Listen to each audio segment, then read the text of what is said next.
We're now going to answer this question before us. Make sure you pause and give it a go before you're watching me. Okay, so wherever I see composite numbers, I want to put them into their prime decomposition form. So if I've got 3, that's already a prime. Hooray. So I just leave it. But then 6 is the same thing as 2 times 3. So I write it in its primes. 12 is the same thing as what? Well, it's 3 times 4. So it's going to be 3 times 2 squared. And that's -3 there. Over, now 9 is the same thing as 3 squared over, 3 squared raised to the -4, then times 2 to the -2. The next thing I would do is probably just distribute out these powers. So I've got 3 to the -3 times 2 to the 4 times 3 to the 4 times 3 to the -3 times 2 to the 2 times -3 is -6 over, this is going to become 3 to the -8 times 2 to the -2. Once I've done that, then I would probably start joining together the ones with the same bases. So I've got 3, 3, and 3. And then I have 2 and 2 here. So using my first index law, I know I can just add together the powers when they have the same base.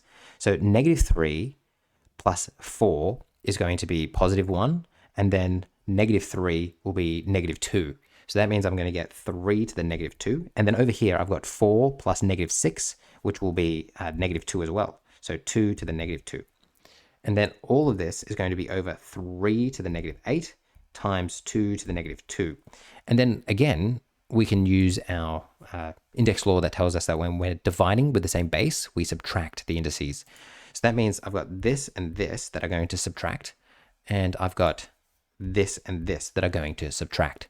Now, let's just be careful we don't make any silly mistakes here, because I'm subtracting a negative. So this is the same thing as, now, don't make a mistake here. This would be so easy to make a mistake. And you know, if you didn't want to make a mistake and you wanted to take it a bit slower, you could just do this. You could go, all right, it's 3 to the 8 times 2 to the 2 over 3 to the 2 times 2 to the 2. So I've just made everything positive first, which literally means I took this up there and I took that down there.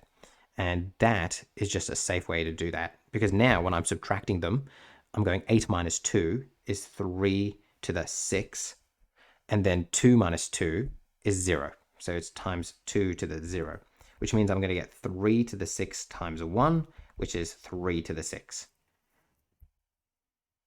Now, technically, this step here was not necessary, but I just thought I'm going to make a silly mistake there if I don't do that.